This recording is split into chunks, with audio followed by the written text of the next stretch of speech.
I'm Kenzie. Welcome back to my podcast. If you are just joining, welcome. Today we will be talking about my 8th Blue's Clues VHS, Blue Safari. This VHS includes animal behavior and nurture. First, let's talk about animal behavior. This episode starts out with Steve pretending to be an anteater, his favorite animal. He and Blue were learning about it. The animal book showed the anteater that lives in a rainforest with a long snout and a long tongue. It even ate ants, hence the name, anteater. Yeah, not my first choice for a healthy snack. Anyway, Blue wanted to learn about another favorite animal. Not the buffalo, the cougar, nor the mud skipper. The question was, what animal does Blue want to learn about? That's when Blue wanted to play Blue's Clues. But first, Steve had to get rid of the paw print. The paw print turned into a turkey and walked away. Steve thought it was weird. Then Steve went to get his notebook from Side Table Kangaroo out of her pouch.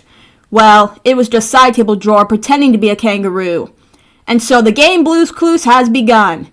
Steve wanted to take giant steps to find Blue's Clues. An animal that takes giant steps is an elephant. So Steve and the viewer pretended to be elephants. Then we see Mr. Salt, Mrs. Pepper, and Paprika pretending to be bears. They were about to put Paprika Cub into her cave, but they didn't know why bears go in their caves. That's when we looked it up in the animal book. It turned out the bear went into its cave to sleep. Paprika Cub did the same thing. As Steve continued to be an elephant quietly, the viewer spotted the first clue, which is the colors black and white. After finding the first clue, Shovel and Pail are heard in the background. Steve went outside to see them, but Bluebird and Beaver were present. Well, actually it was just Shovel and Pail in animal masks.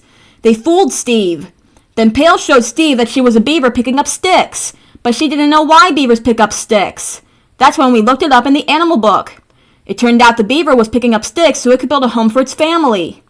Then Shovel showed Steve that he was singing like a bluebird, but he didn't know why bluebirds sing. That's when we looked it up in the animal book again. It turned out that singing is the way bluebirds and other birds talk to each other. After answering Shovels and Pail's questions, Steve spots a frog. That's when he decided that he and the viewer could pretend to be frogs and hop for clues. As Steve was croaking and hopping, the viewer spotted the second clue, which is ice. After finding the second clue, it's mail time. Now, usually Steve sings the mail time song, but instead of doing that, he and the viewer pretended to be chickens and clucked along to the song. Now, don't get me wrong, but chickens are my favorite animal. What's your favorite animal? Let me know if you want to. Anyway, Mailbox comes in dressed and pretending to be a monkey. The letter shows our friends at some sort of zoo where they look at all kinds of animals. Monkeys, polar bears, and sea lions. After saying goodbye, Steve wanted him and the viewer to pretend to be fish. They swam and swam where Blue scooted into the computer. She and Steve meet Lady Goodiver. She was about to take them to the bottom of the sea to look and learn about certain fish. The leaf fish, the rockfish, and the parrotfish. Yes, they're real fish. Anyway, our job was to find them. Each fish was using camouflage, which makes it a little tricky, but the viewer managed to find them. The leaf fish was hidden in the leaves. The rockfish was hidden behind the rocks. The parrotfish was hidden in a bubble. After all the fish were found, Steve and Blue got out of the submarine and said goodbye to Lady Goodiver. Then Steve spotted a crab scuttling sideways. He and the viewer decided to pretend to be crabs. As Steve was scuttling, the viewer spotted the third clue, which is a waddling motion. That's when Steve realized we had all 3 clues and it was time to sit in the thinking chair. It was time to think. We were trying to figure out what animal Blue wants to learn about, and our clues were black and white, ice, and a waddling motion. Steve thought that maybe it was a black and white animal that lives on the ice and maybe waddles. The viewer guessed correctly that Blue wants to learn about the penguin. At that point, Steve realized we just figured out Blue's Clues. After the celebratory song, it was time to learn about the penguin. Shovel and Pail and Lady Goodiver come to learn about the penguin too. The animal book showed the penguin waddling around on the ice. Lady Goodiver explained that penguins live in Antarctica, one of the coldest places in the world. Also, the penguin's feathers are like a special coat that keeps it warm and dry. Finally, penguins don't fly, but they use their flippers to swim. After a fun day, it was time to say so long, but sing just one more song. Now let's talk about the episode as a whole. I feel like kids can learn a lot in this episode if they want to learn about animals. Honestly, I love all kinds of animals. They're what makes the world a better place to live. All in all, it's a good episode. Now let's talk about nurture.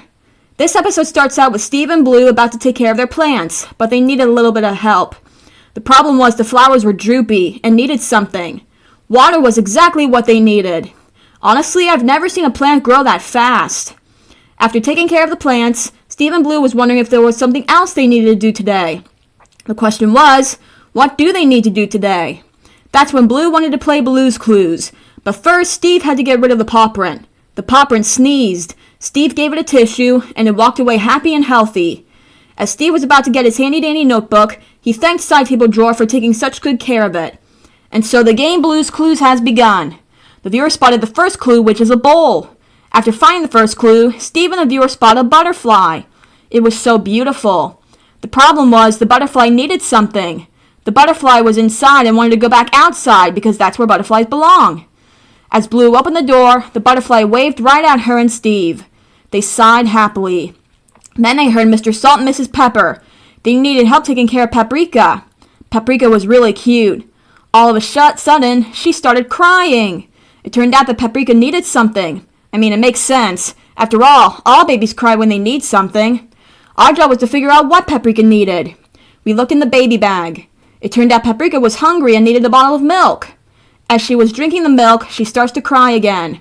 It turns out she needed something else. She needed a napkin because she was messy.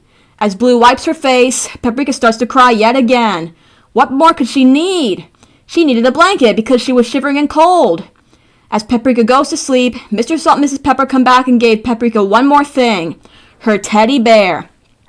As Steve tiptoes out of the kitchen, the viewer spotted the second clue quietly. It was carrots. After the second clue was found, it's mail time. Mailbox said that he knew what Steve needed to do today. He needed to read the letter. In the letter, our friends were taking care of a guinea pig. Very cute, very fuzzy. Then Blue skidooed into a safari. Steve did too. 3 animals were shown dirty and needed to take their baths.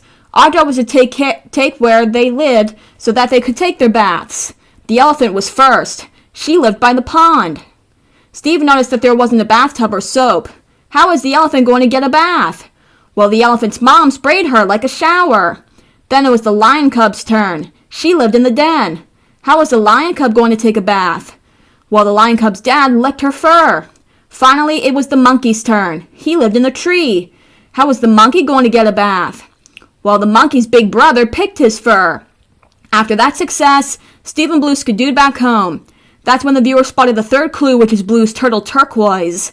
That's also when Steve realized we had all 3 clues and it was time to sit in the thinking chair. It was time to think. We were trying to figure out what we needed to do today, and our clues were a bowl, carrots, and Blue's turtle turquoise. Steve thought maybe the carrots could go in the bowl and can be given to Turquoise. Then the viewer guessed that we needed to feed her.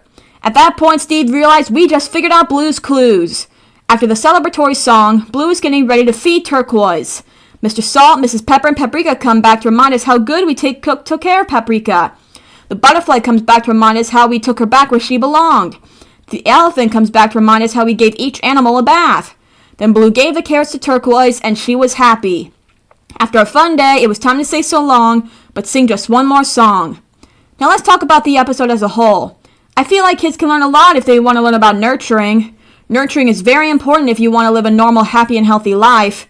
I mean, I've seen people on TV who are not as lucky as I am. People, if there are anything you need, let me know. I'll do anything I can to help. All in all, it's a good episode. So yeah, that's Blue Safari. If you want to play again, just go back to the beginning of this episode.